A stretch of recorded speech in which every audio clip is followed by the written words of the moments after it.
The broadcast is now starting. All attendees are in listen-only mode. Good afternoon, everyone. Thank you for joining us for the inaugural event in the ADEA Pre-Dental webinar series. We are very excited to have you with us today. Just a few housekeeping items before we get started. This webinar will be recorded, so to minimize background noise, all attendees will be in listen mode only, so muted. Just so you know, we've already gotten several questions, but don't worry, we'll leave sufficient time at the end for questions. You can submit your questions for the panelists during the event at any time using the questions chat box. We will get to the questions, as I said, at the end of the event, but we might not be able to get to all of them. If we aren't able to get to all of them, please email godental@adea.org and we will get you an answer. Well, I did one thing I forgot to do before I started is introduce myself. So my name is Elizabeth Wright. I work at the American Dental Education Association, commonly known as ADEA.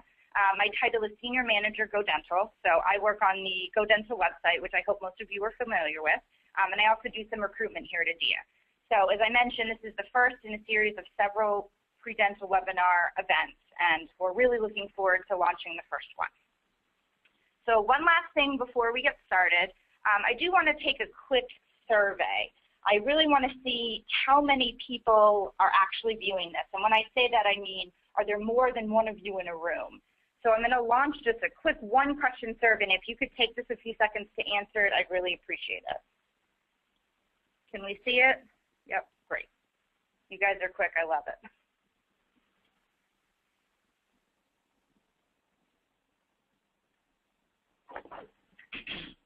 All right. Wow, you guys are quick.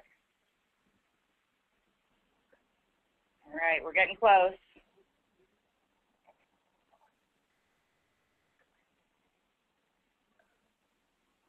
Great. Well, thank you so much. I really appreciate you taking the time to answer that one question so we know, how many people we truly reached today. So now, without further ado, I'd like to introduce our panelists. Brittany Skoda, Will Baldock, Kyle Lease, and Vivian Castellanos. A very warm welcome to all of you, and thank you so much for volunteering your time today. So, very briefly, I want to start off with a quick introduction. So could the panelists provide just a very brief intro about who you are, where you're from, what school you're at, and any other little small tidbits you'd like to say about yourself. So I'm going to start off with Brittany. Brittany, could you get us started? Sure. My name is Brittany Skoda. I am going to be starting my D2 year at Case Western Reserve in Cleveland, Ohio. I came to dental school a little bit non-traditionally. I worked in corporate America for about 7 years. I have my undergrad degree in marketing. So then I went and did some post-bac work and started dental school last August. So that's a little bit about me. Great. Brittany, thank you so much. How about you, Will? Hey everybody, my name is Will Baldock. I'm in Gainesville, Florida at the University of Florida right now. I'm originally from Tallahassee, Florida, and let's see, I love playing tennis. Perfect. I'm going into my second year here as well. Great, thanks, Will. How about you, Vivian? Hi everyone, my name is Vivian Castellanos. I'm currently D2 actually. So I'm a D2 at the University of Illinois in Chicago. I was born and raised in Chicago, so it's nice to be back at home. I went to the University of Illinois in Urbana-Champaign for undergrad, and I'm grateful to have started dental school right after. So I graduated last May of 2014. So I'm happy to be here too. Great, thank you. And finally, Kyle? Hi guys, how you doing? I'm excited to be here. My name is Kyle. I'm a D1 at Loma Linda here in Southern California, and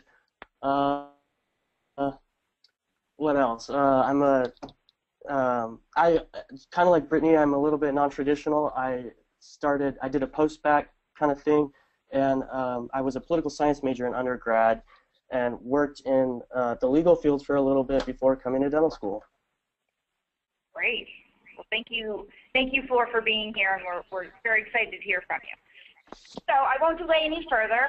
Let's jump right into what you've been waiting for. Time to hear from the panelists about their dental school application journey.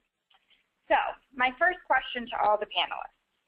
In your view, what was the most surprising aspect of the dental school application process? Will, I'll start off with you. Alrighty, that sounds good. Well, really looking into the application process, I'm sure we've all done a lot of work just kind of seeing how the application process goes. So there really weren't too many surprises, just because we all really look into the timeline and everything and how all the pieces come together in the application process. If I were to think of one thing that was pretty surprising, it's probably how long it took to write my personal statement. You think it's really not that long of a personal statement, but it really takes a long time to write because you're putting your heart on the paper. You're telling them how excited you are to come to dental school and why you chose dentistry and you love dentistry. So that was probably the most surprising thing for me is it takes a while to get your personal statement down. Great. Thanks very much. Vivian, how about you? So I'd say, yeah, I totally agree with Will. I think personal statement was something that a lot of people didn't expect to spend as much time on it. But for me, I also thought it was pretty interesting how whenever you had to write a description for your activities, your extracurriculars, any work experience, etc., I was sort of surprised to see that the character count and the limit, so we had such small amount of words and character limit that we had to work with to really articulate to the best of our ability our experiences, and sort of like, you know, when you're writing a resume and you want to have those bullet points to be concise and really get to the point. So that's sort of what I was interested to see with the application. So great. Very, very interesting. How about you, Kyle? Sure. Like the other panelists were saying, it is a time-consuming process, you know, and everything has to be well coordinated.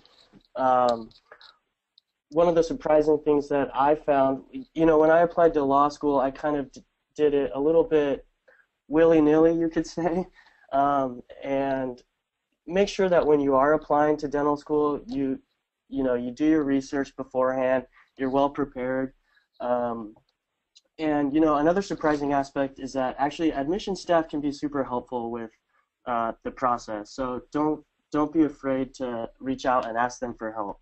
That's something that's, you know, you wouldn't really necessarily expect. Your initial impression might be to assume that they're kind of scary people, but they're actually there to help you. So that's some great advice, Kyle.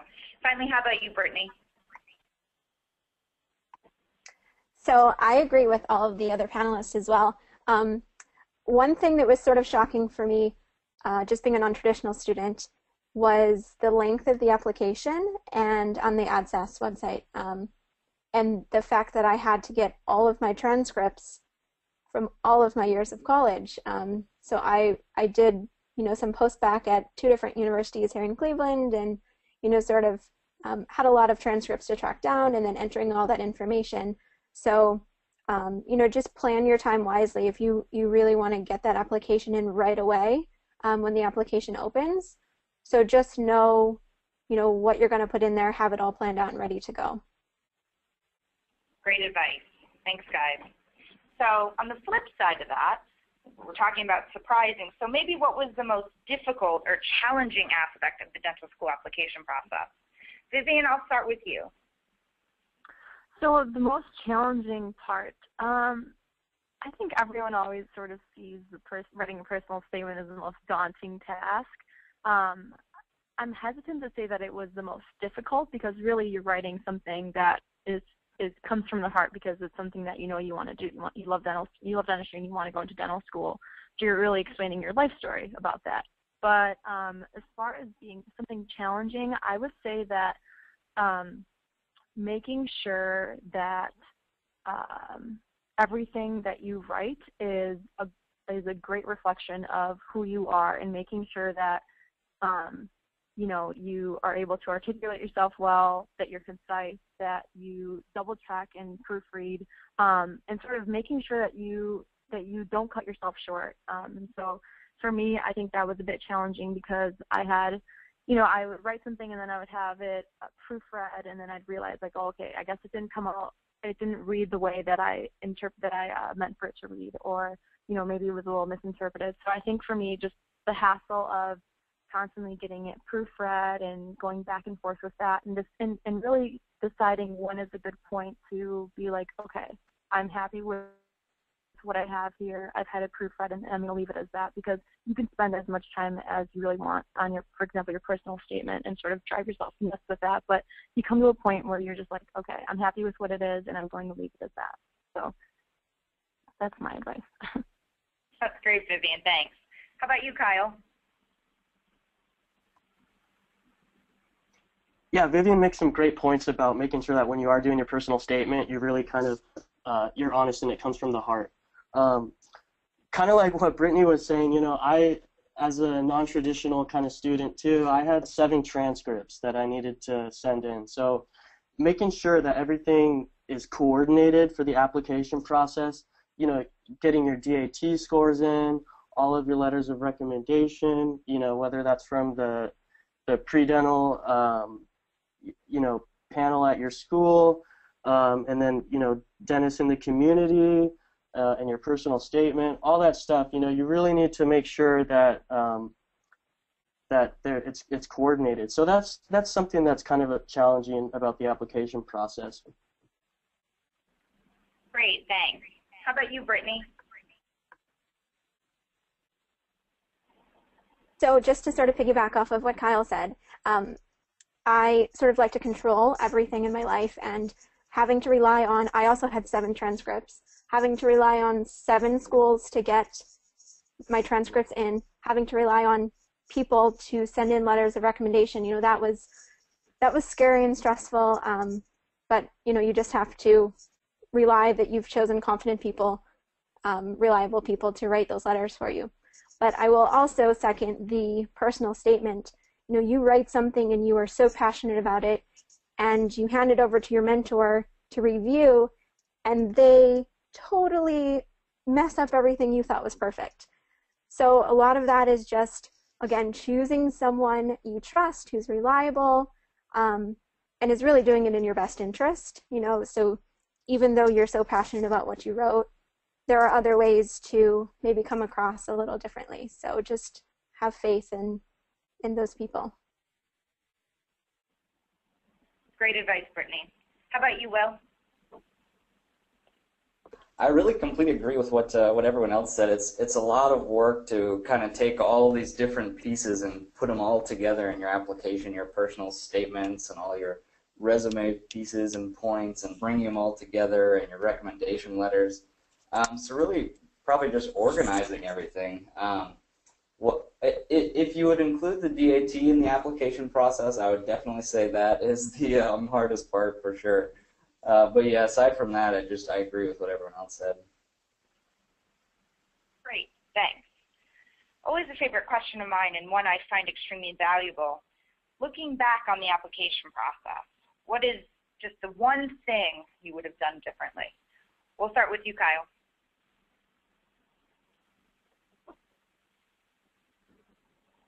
Sure. So the one thing I would have done differently is make sure you submit your application pretty close to when the cycle opens. I took OChem in the summer before, you know, in the summer after the application cycle opened. So I didn't even take my DAT until September, when it had opened that previous June. So what I would have done differently is kind of made sure that I had completed those prerequisites beforehand. I know that doesn't apply to everybody, but certainly for those who are doing the prereqs after their traditional bachelor degree, you know, make sure that you get all that stuff done so that you can submit it as soon as possible. So that's the one thing that I would have done differently. Great, thanks, Kyle. How about you, Brittany? Yeah, I mean, really, I mean, we can all sort of, oh, I wish I would have done better in OChem. I wish I would have gotten a better DAT score. But, I mean, you really, submitting early is your best possible scenario. The way the system works it's crazy. I mean, you could have the best application ever, but if you submit it later after the cycle opens, it might get buried underneath. You know, I think it all depends on just how the different schools sort out their applications that they receive. So definitely applying early would be something I wish. And then obviously, you know, could have done better in a bunch of classes and all that jazz, but submitting early is probably the biggest thing. Great, thanks. How about you, Will? Wow, I guess we're really on the same page here. That's exactly what I was going to say, too. And it was, I guess the surprising part for me was turning in my application or getting the application in as early as possible, but also at the same time getting all your secondary applications in. Because right when you send your initial application in, a couple weeks later you'll start getting secondary apps, and you really have to stay on top of those, especially if you're applying to 10 or 15 schools. You have a lot of secondary applications, and getting those back to them as soon as possible as well, so that your final application is in as soon as possible. So yeah, just completely agreeing and saying, trying to get your application in as soon as you can. Great, thanks, Will. And how about you, Vivian?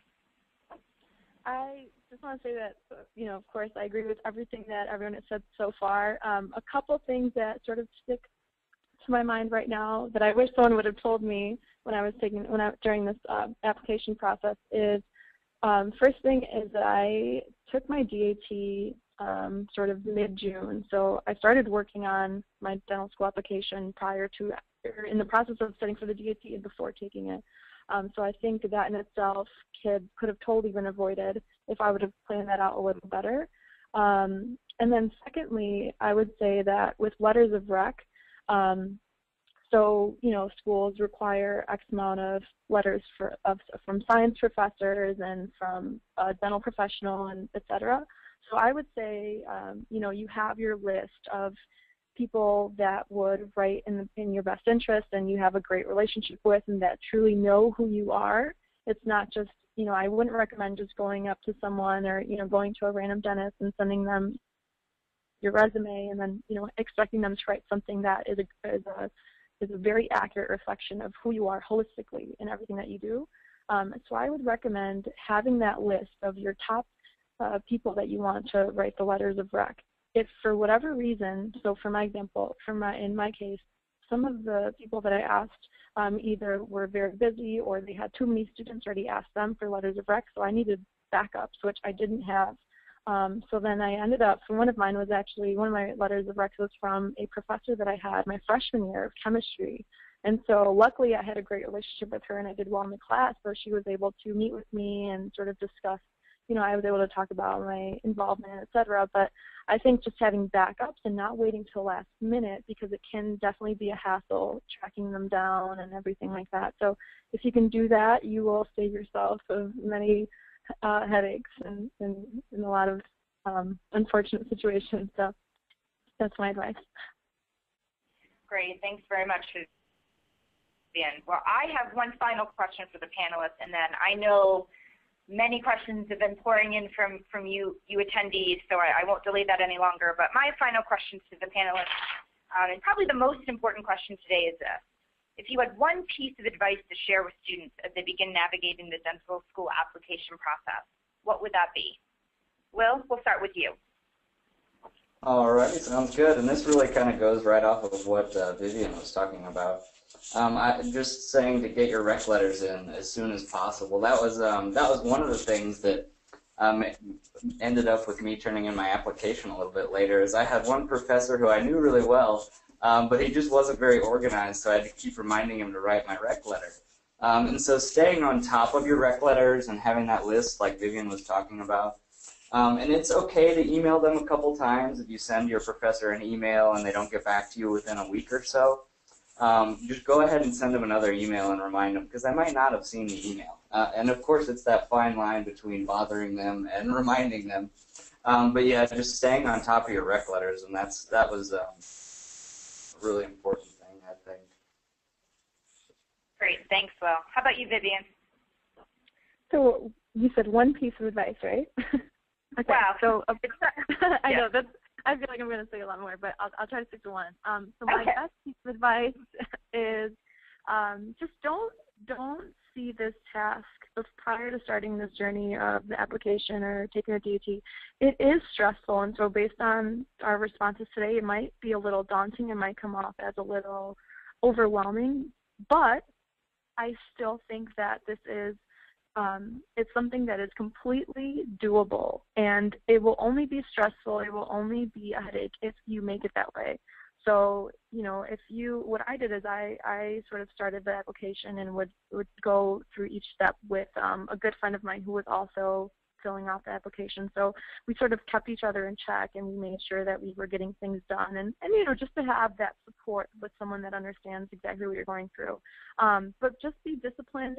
Don't stress out or make things more difficult or daunting than they should be, because it shouldn't be a very rigorous or like extremely overwhelming process.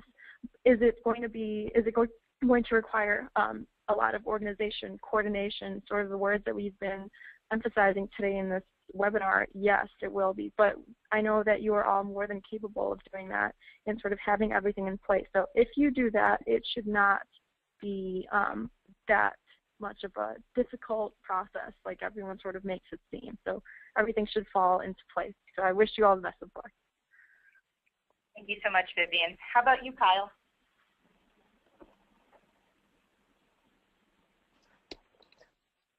You know, I have in my notes here, don't stress out too much. So, you know, just echoing what Vivian said. But another thing I want to say is that, you know, research the schools that you're applying to. I wouldn't apply to a school that I couldn't see myself spending 4 years at, you know. It's expensive to apply to dental school. So make sure that any school you apply to would be a school that you'd be happy at. And then another thing is that if you want, dental school is expensive. So for scholarships, a lot of people don't realize, but you need to apply early for military scholarships or the NHSC scholarships. So if you are interested in any of those scholarships, make sure that you start researching those and applying for those while you're applying to dental school. Great. Thanks so much. And how about you, Brittany? So my biggest piece of advice would be to network, to just use your networking skills any way you can. You never know who's going to know somebody that works in the admissions office and says, oh, hey, John is really, really cool. You should let him in. You know, that's a very dumbed down version of what I'm trying to say, but use your resources. So if you have a dental school in your town where you live or close to where you live, make an appointment to meet with the admissions people. You know, just introduce yourself, shake their hand, so that when they see your application come across their desk, they're going to go, oh yeah, okay, I remember this John Smith character. Reach out to your ASDA, the American Student Dental Association. They have a great pre-dental program you can get involved with. They have conferences, they have just all sorts of resources on their website even that can help you. There's, I mean, just a whole slew. Reach out to your dental or your state dental associations, and there's just a whole plethora of resources out there that can help you with that. Also, the LinkedIn, to create a professional LinkedIn page. You can connect with dentists in your area, with all sorts of different people that, you know, you just never know who's going to know someone, and it's such a small world, and it gets smaller all the time. It's crazy who knows people that you do. So that would be my biggest piece of advice, is to network.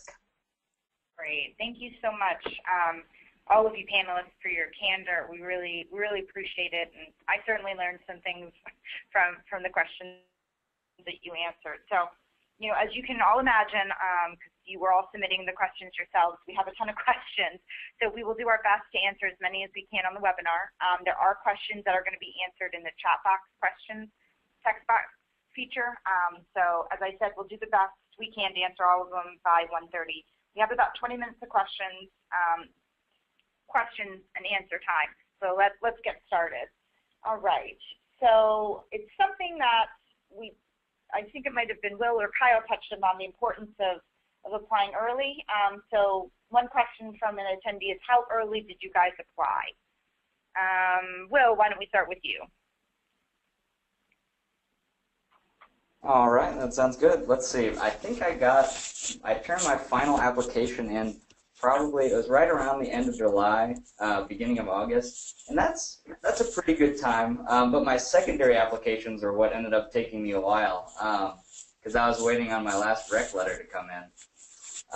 And so, yeah, I would just say try to turn it in as early as you can, and try to get your secondary applications in really as early as you can. And then the other thing I would say, just a side piece of advice, is make sure to take the DAT when you're ready and try not to rush it, because that's a really important part of your application. So take your time studying for that and make sure that, that you have plenty of time to study for it. Great, thanks. Does anyone have, any of the other panelists have anything different to add to that? That's okay if you don't. So, No. Okay, great, perfect. All right, another question that's come in is how important is having undergraduate research experience? Vivian, do you have any thoughts on that? And if you don't, that's fine, and somebody else can answer it. So I did not have undergraduate research experience in the traditional sense of being in a lab and doing experiments, etc. But I had some experience doing more of a like social type of research where it was more on like the ethics of dentistry. But that's more of like the non-traditional sense of the research that I think you're asking about. So unfortunately, I don't have that experience, but I wish I did. Okay. Any of the other panelists want to say something about that? I guess I can pitch in for a second. I actually don't have any, or didn't have any undergraduate research experience as well. But I definitely recommend if you find any sort of research that you're interested in to do it, because that's a great thing to have on your application. The reason I didn't is I didn't really find any research I enjoyed. And I did a lot of other things outside of school aside from research. So I had a lot of extracurriculars and a lot of things that I did outside of school, and that's kind of how I justified it. Because I followed my passion and what I loved, and that wasn't necessarily research. So just making sure to do what you enjoy, and hopefully you could find some research that you enjoy also. Great, thank you. All right. Another question we have, is there any way to prepare for secondary applications ahead of time? Brittany, you have any thoughts on that?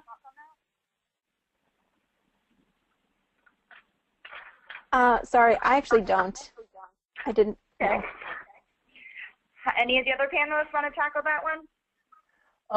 You know, I guess one thing that you could do, it's kind of difficult because obviously you don't have the secondary application ahead of time, but if you know students in the previous classes ahead of you, usually the applications aren't extremely different from the year before, so maybe they can offer advice on what kind of things they looked for in the secondary application. Great answer. Any other, anything else around that question? Okay. So one question revolves around interviewing. So how can we improve our skills for the interview? Anyone have any thoughts on that? Kyle or Will, perhaps? Sure. Sure, I'd love to pitch one in. thing you can okay. Oh, all right, okay. Hello, all right, hold on. No, go for it. You're all eager to do it. How about we start with Kyle? Okay, sure. What I'll say is make sure you know why you want to go to dental school. I think in the interview process, that's what they want to know, really. And so if you have a good understanding of what your goals are, you're going to be well positioned to do good in the interview. Great. Did I hear Vivian chime in, perhaps? Sure.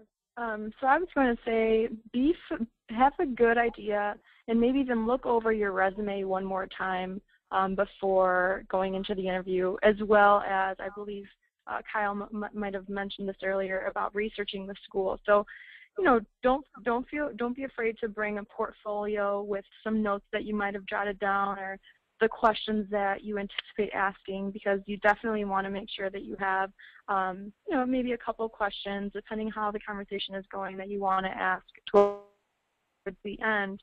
And what else was I going to say? Oh, and then, of course, after the interview, after that day, make sure that you send out thank you cards to the school. If you want to even do it that same day and just bring the cards with you and just write them and then hand them off at the front desk, that's also another option.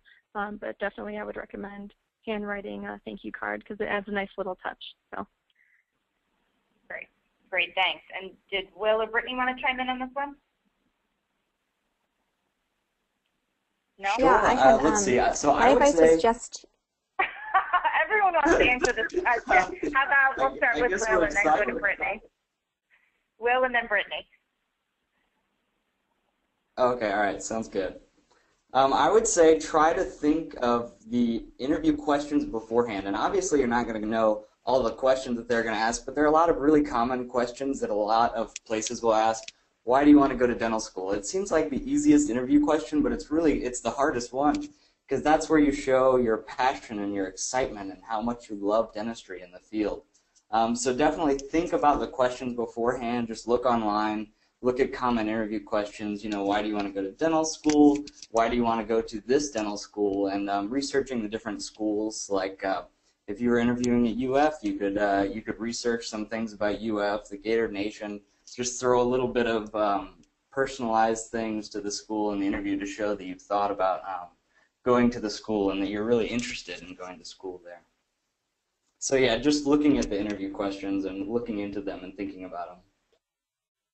Great, thanks. And how about you, Brittany? Yeah, I would just say to practice, so much like what Will said, to look up questions and practice. Don't just sit by yourself and read through the questions and think of answers. Like, actually vocalize what you would say to a stranger that's interviewing you. So maybe you have your roommate ask you the questions, or even someone, a dentist that you're shadowing, have them give you a mock interview over lunch or something like that. But just don't sound rehearsed, but be comfortable with what you're going to say. A lot of the questions are pretty standard. They're going to want to know why you want to be a dentist, and you can't just say you like teeth. So just have really good, passionate answers, and they're all unique to each one of us. So just have those answers ready and know what you're going to say and practice and make yourself in uncomfortable situations, because interviews are not comfortable, especially if you've never been in a formal sort of interview setting. It's really important to just do everything you can to make yourself feel comfortable and prepared.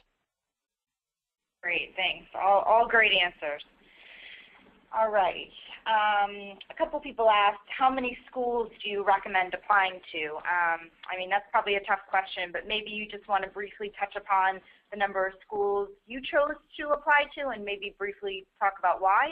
I'll start with Vivian. So I applied, I'm from Illinois, so I was sort of leaning towards staying within Illinois.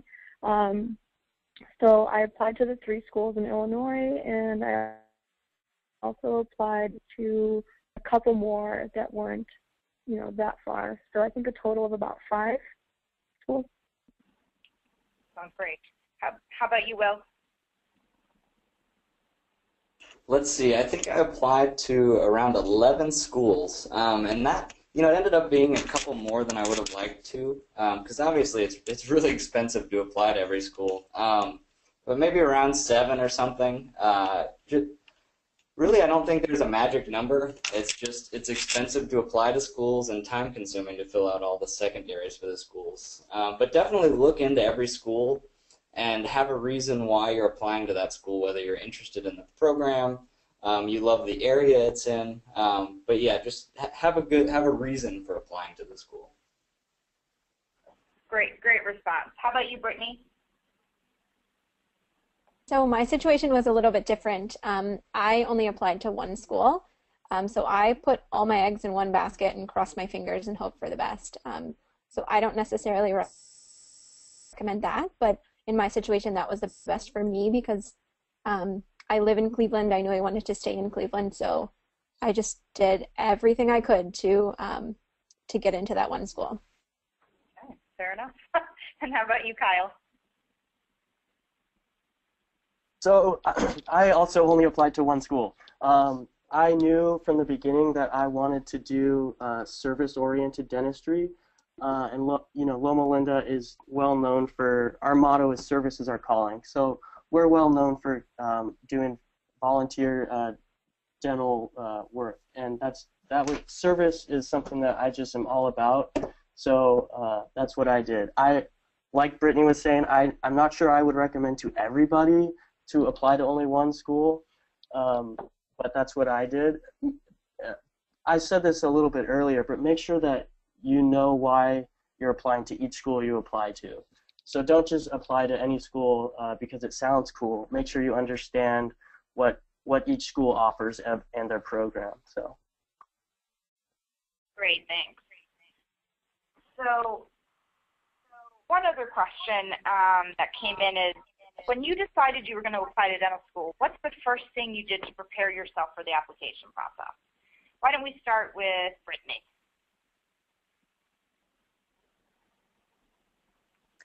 Oh goodness, the first thing I did. Well, the year prior, or the cycle prior to me actually applying, I went on and created an account and got myself familiar with the application. I started writing my personal statement very, very early. I went back and forth with my mentor with a ton of revisions.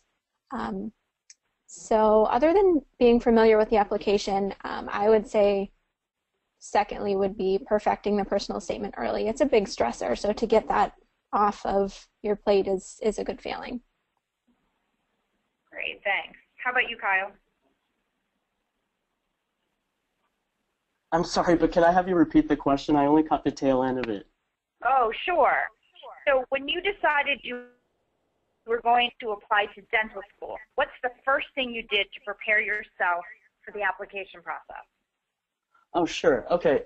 Yeah, like what Brittany's saying, the personal statement is something that takes a lot of time, and you want to make it right and make it a good reflection of who you are. You only have so many words in that application, in that personal statement, to kind of summarize who you are and why you want to go to dental school and what your future goals are. So get that out of the way, and then you can focus on doing well on your DAT and getting all the letters of recommendation and everything like that. So.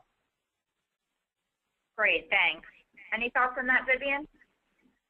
Yeah, I was thinking that when I decided, you said when did I, before deciding that I wanted to do the application or dentistry? Well, no, it's really when you knew you were going to apply to dental school, what's the first thing you did to prepare yourself for the application process? Okay. So first thing that I did to prepare myself is I made sure that I had all my experiences. So if I realized that I was maybe lacking a little bit on some shadowing or some more like clinical experience, I wanted to make sure that I filled that void prior to filling out the application and getting to that point of the process. So I made sure that, maybe I shadowed a little bit more, got more experience there.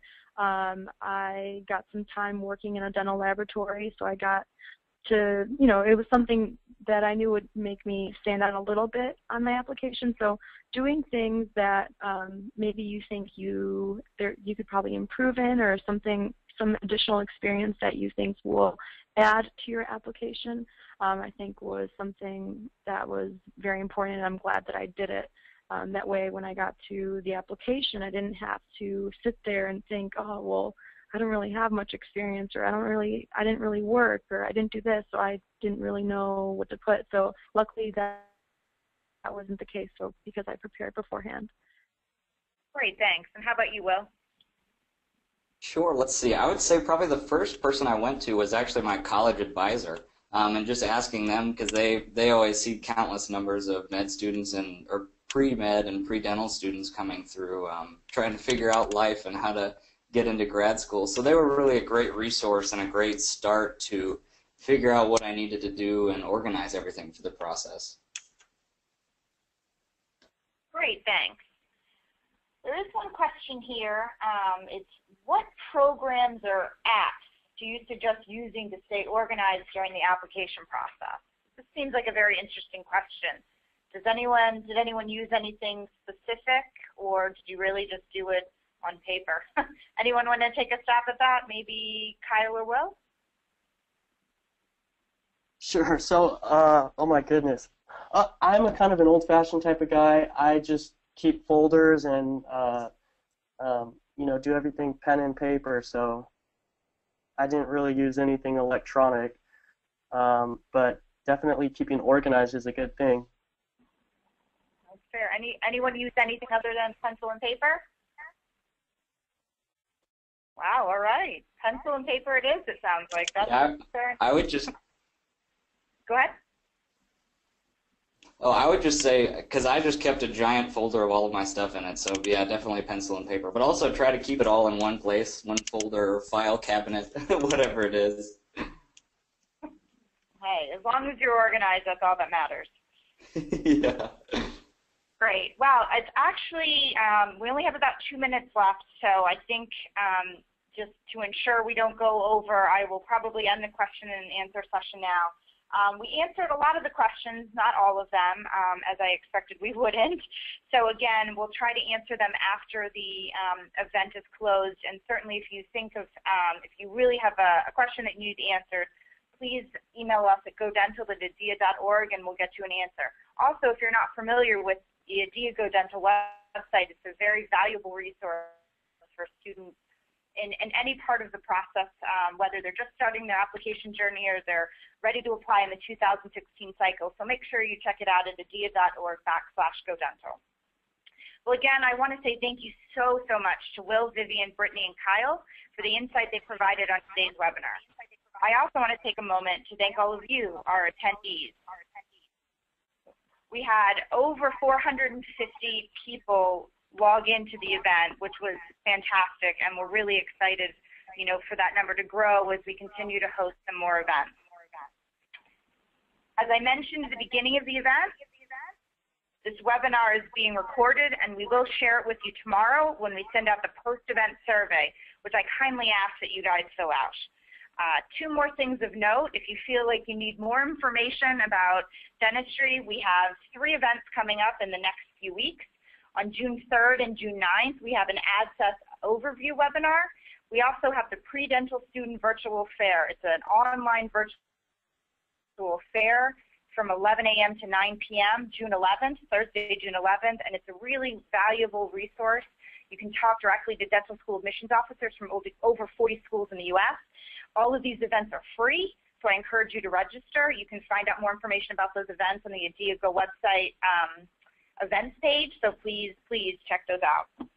Again, thanks again, everyone, and be on the lookout for an email later this summer about ADEA's next pre-dental webinar scheduled for early fall. In the meantime, enjoy your summer. Thanks again. We're going to be answering your questions in the questions panel via chat. So if you just will be patient with us, we're going to stay on the webinar and answer your questions in the text panel. For the panelists, if you wouldn't mind going through some of the questions, and if you have time trying to answer them via text, that would be great. Some of them are directed to specific people. And thank you.